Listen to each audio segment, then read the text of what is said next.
बिस्मिल्लाहिर्रहमानिर्रहीम। अस्सलाम वालेकुम स्टूडेंट्स, उम्मीद है आप सब लोग खैर वाफियत से होंगे। स्टूडेंट्स, आज हम लोग physics class 10th chapter number 10 का topic waves as carrier of energy पढ़ेंगे। स्टूडेंट्स, कैरियर ऑफ एनर्जी का मतलब है कि एनर्जी ले जाने वाली, और waves as carriers of energy का मतलब ये होगा कि वेव्स के बारे में हम ये पढ़ेंगे कि वो एनर्जी को एक जगह से दूसरी जगह लेकर जा सकती हैं। Okay. Energy can be transferred from one place to another through waves. For example, when we shake the stretched string up and down, we provide our muscular energy to the string. हम जब किसी भी रस्सी को जो हम किसी एक फिक्स एंड के साथ बांध दें और दूसरे एंड से उसमें अप एंड डाउन वेव्स पैदा करें, तो हमारे जो मसल्स की एनर्जी जो है हम उसको प्रोवाइड करेंगे। ओके, एज अ रिजल्ट इसके नतीजे में सेट ऑफ वेव्स का एक सेट, एक group can be seen travelling along the string. हमें नजर आएगा कि वो रस्सी के साथ साथ जा रहा है, मूव कर रहा है। The vibrating force from the hand disturbs the particles of the string and sets them in motion. हमारे जो हाथ से लगाई गई जो फोर्स है ये उन पार्टिकल्स को डिस्टर्ब करेगा और इन्हें मोशन में यह सेट करेगा। These particles then transfer their energy to the adjacent particles in the string. Energy is thus transferred from one place of the medium to the other in the form of waves. फर्ज करें हमने शुरू वाले कुछ particles को energy दी, तो उसके साथ जैसे ही जुड़े हुए जो पार्टिकल्स थे उनको वो एनर्जी उन्होंने दे दी, उन्होंने अपने साथ जुड़े हुए। इसी तरह ये जो एनर्जी का जो है ना ट्रांसफॉर्मेशन, ये चलती रहती है, एक जगह से दूसरी जगह वो जाती रहती है और आखिर में एक एंड से दूसरे एंड तक पहुंच जाती है। तो ये पूरे मीडियम के अंदर एनर्जी ट्रांसफ़र होती है और ट्रांसपोर्ट जिसे हम कह सकते हैं।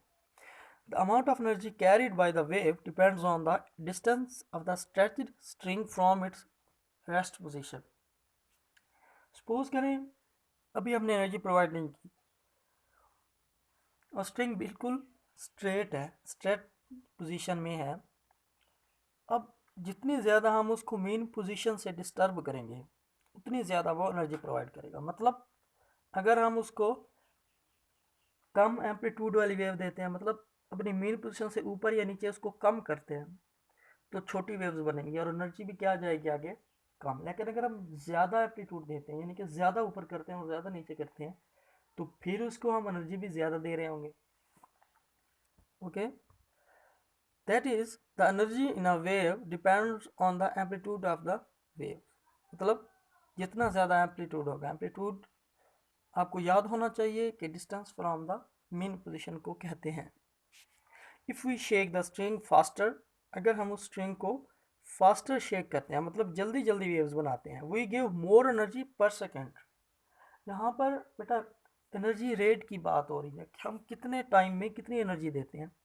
अगर जल्दी जल्दी करेंगे तो साफ जाहिर है कि 1 सेकेंड के अंदर हम ज़्यादा एनर्जी दे रहे होंगे, और अगर हम उनको कम जो है वो शेक करेंगे तो हम कम वक्त में कम ही एनर्जी दे रहे होंगे।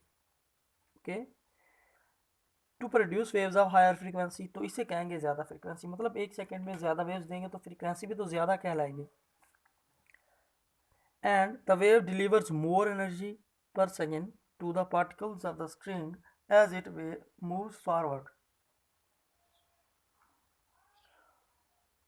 और इसी तरह वेव भी फिर ज़्यादा एनर्जी देगी पार्टिकल्स को, क्योंकि उसे भी हम मोर एनर्जी पर सेकेंड प्रोवाइड कर रहे होंगे। ओके स्टूडेंट्स, ये सिर्फ स्ट्रिंग के ज़रिए हम एक्सप्लेन नहीं कर सकते। Water waves also transfer energy from one place to another as explain below. अब हम पढ़ेंगे कि एनर्जी, हमने देखा कि स्ट्रिंग के ज़रिए तो हमने देखा है कि जगह से दूसरी जगह जा रही है। अब हम इसी फेनोमेना को पढ़ेंगे वाटर के लिए। एक्टिविटी 10.3 के ज़रिए ये एक्सप्लेन किया गया है। Drop a stone into a pound of water. Okay, किसी पानी के तालाब में पत्थर फेंकें, Water waves will be produced on the surface of water. पानी की सतह पर वाटर वेव्स बनेगी and will travel outward. Place a cork at some distance from the falling stone.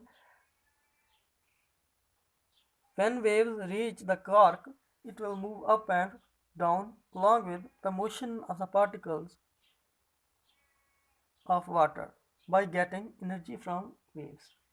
Student simple बात की जा रही है कि अगर हम पानी में पत्थर गिराते हैं तो पानी में वेव्स पैदा होंगी। अगर हम उन वेव्स के रास्ते में कोई ऐसी चीज़ जो थोड़ी सी तैरने वाली हो, कॉर्क कहते हैं प्लास्टिक के टुकड़े को, आप उसके लिए पेपर भी यूज़ कर सकते हैं, आप उसके लिए पत्ते यूज़ कर सकते हैं, आप उसके लिए कोई ऐसी हल्की चीज़ जो तैरती रहे यूज़ कर सकते हैं। हम देखेंगे कि उन वेव के नतीजे में वो ऑब्जेक्ट जो हमने प्लेस किया वो ऊपर और नीचे मोशन करेगा, लेकिन वो वेव के साथ आगे नहीं चला जाएगा। तो यहाँ से ये शो होता है कि मीडियम खुद मूव नहीं करता, मीडियम के पार्टिकल बस वाइब्रेट करते हैं, लेकिन वो एनर्जी को एक जगह से दूसरी जगह ले जाते हैं, क्योंकि जहाँ पत्थर गिरा है वहाँ से एनर्जी कॉर्क तक आ चुकी है, लेकिन वो वाला वाटर वहीं ठहरा है, वो कॉर्क तक नहीं आया। The activity shows that water waves, like other waves, transfer energy from one place to another without transferring matter. Important बात बताई गई है, मैटर नहीं ट्रांसफ़र हो रहा, सिर्फ एनर्जी ट्रांसफ़र हो रही है। ओके स्टूडेंट, ये इंफॉर्मेशन भी हम पढ़ लेते हैं, इंपॉर्टेंट चीज़ है ये। Generating a high frequency wave requires more energy per second than to generate a low frequency wave. Thus, a high frequency wave carries more energy than a low frequency wave of the same amplitude. कहना चाह रहा है कि अगर हम frequency ज़्यादा करेंगे तो भी हमें ज़्यादा एनर्जी देनी पड़ेगी, इसी तरह फिर वो वेव जिसकी फ्रीक्वेंसी ज़्यादा है वो एनर्जी भी ज़्यादा लेकर जा रही होगी। ओके स्टूडेंट्स, आई होप आपको ये टॉपिक क्लियर हो गया है। ये लॉन्ग क्वेश्चंस का टॉपिक है, वेव्स एज कैरियर्स के तौर पर पूछ जाता है, और ये भी पूछ सकते हैं कि explain how the waves are carriers of energy, explain by an activity. तो अगर आप डायग्राम पॉसिबल है तो एक सिंपल सा डायग्राम बना सकते हैं, वरना बाकी सारा टॉपिक लिखना ज़रूरी है। ओके स्टूडेंट्स, अब हम पढ़ेंगे relation between velocity, frequency and wave length. Students, सबसे पहले हमें ये पता होना चाहिए कि ये तीनों पैरामीटर्स हैं क्या, velocity, change in displacement of object, frequency, number of waves, number of cycles per second, and wavelength. Wavelength is the length of the wave, or we can say distance between two consecutive troughs or two consecutive crests, या फिर हम इनको एक और तरीके से भी define कर सकते हैं, distance between two consecutive compressions और टू कंसेक्टिव रेयरफ्रैक्शंस। ओके स्टूडेंट्स, ये इस तरह हमने पिछले चैप्टर्स में पढ़ा है, जहाँ पर कंप्रेशन और रेयरफ्रैक्शन होती है तो उन दोनों के दरमियान डिस्टेंस को भी हम वेवलेंथ कह रहे थे। ओके, चलें अब इसको डिटेल से पढ़ते हैं। Wave is disturbance in a medium which travels from one place to another, hence has a specific velocity of traveling. Students, ये तो क्लियर है कि अगर वेव ट्रेवल कर रही है तो इसका मतलब यह होगा कि उसके साथ वेलोसिटी एसोसिएटेड है। ओके, उस वेलोसिटी का हम फार्मूला क्या कह सकते हैं, हमने 9th क्लास में एक फार्मूला पढ़ा होगा, S is equal to V T, और अगर स्टूडेंट्स टी एस के नीचे डिवाइड हो जाए तो वी रह जाएगा। Okay, V is equal to D over T. यहाँ पर डिस्टेंस को अगर हम डिस्प्लेसमेंट की बात करें या डिस्टेंस को भी डी से शो कर सकते हैं। Okay, if time taken by the wave in moving one from one point to another is equal to its time period. Students, यहाँ इंपॉर्टेंट बात बताई जा रही है, आपने गौर से सुना है, वो कह रहे हैं कि अगर ट्रेवल करने के लिए वेव को उतना ही टाइम लगे जितना उसका टाइम पीरियड है, तो then the distance covered by the wave will be equal to one wavelength. इस केस में जब उसको टोटल टाइम पीरियड के इक्वल होगा तो वेव जो डिस्टेंस कवर करेगी वो उसकी वेवलेंथ के इक्वल होगा। स्टूडेंट, वेवलेंथ लैम्डा, ये साइन जो है ना, ये लैम्डा का साइन है, hence we can write v is equal to, अब स्टूडेंट d की जगह पर तो लैम्डा आ गया, और टी की जगह पर कैपिटल टी यानी टाइम पीरियड आएगा तो उससे ये हो जाएगा formula, okay. But time period is reciprocal of frequency, T is equal to 1/f। Students एक बात याद रखें, यहाँ से हम f is equal to 1/t भी लिख सकते हैं, ये दोनों फार्मूले एक दूसरे से नहीं बनते हैं, okay.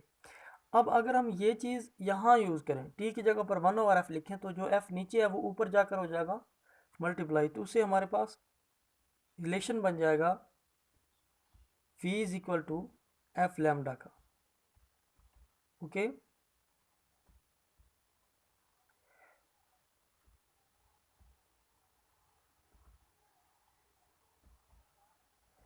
Students p is equal to F lambda,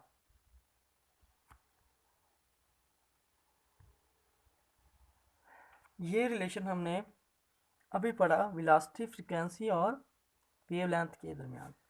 it is true for both longitudinal and transverse waves.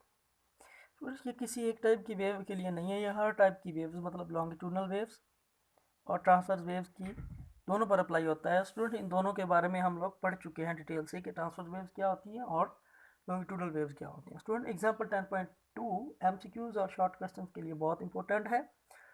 A wave moves on a slinky soft spring और length spring end with frequency of 4 hertz. Frequency कितनी है? 4 hertz, मतलब एक second में 4 waves पैदा होती हैं, okay. And wave length of 0.4 metre, और उसकी वेव लेंथ कितनी है? 0.4 मीटर है। What is the speed of the wave? उस वेव की स्पीड क्या होगी, ये फाइंड करना है। स्टूडेंट एफ हमें पता है और लैम्डा भी हमें पता है। अगर हम रिलेशन लगाते हैं v is equal to F lambda, तो हमारे पास एफ भी मौजूद है और लैम्डा भी मौजूद है, ओके। सिंपल सा अप्लाई करना है हमने। एफ की वैल्यू पुट करें 4 हर्ट्ज, लैम्डा की वैल्यू पुट करें 0.4 मीटर और इनको मल्टीप्लाई करें तो हमें वी की वैल्यू मिल जाएगी। तो स्टूडेंट्स आज हमने पढ़ा कि waves as carriers of energy. इसमें हमने ये देखा दो एक्टिविटीज़ के ज़रिए कि वेव्स एक जगह से दूसरी जगह एनर्जी तो ले जाती हैं लेकिन मैटर खुद ट्रांसफ़र नहीं होता। ये लॉन्ग क्वेश्चन का टॉपिक है, ये भी आपके लिए होमवर्क है, हमने इसको याद करना है और इसको कॉपी पर लिख लेना है। उसके बाद हमने पढ़ा relation between velocity, frequency and wavelength. Students ये भी हमने अच्छी तरह समझना है और इसकी डेरिवेशन कॉपी पर लिखनी है, ओके। ये भी लॉन्ग क्वेश्चन का ही टॉपिक है। और इसके बाद हमने एक एग्जांपल देखी 10.2 जो कि शॉर्ट और एमसीक्यूज दोनों के लिए इम्पोर्टेंट है और इस फार्मूले की ये प्रैक्टिकल एग्जांपल है। तो स्टूडेंट्स आई होप आज का लेक्चर आपको समझ भी आया होगा और आप इसको अपने जहन में भी बिठा चुके होंगे। बेस्ट विशेज़, अल्लाह हाफिज़ स्टूडेंट्स।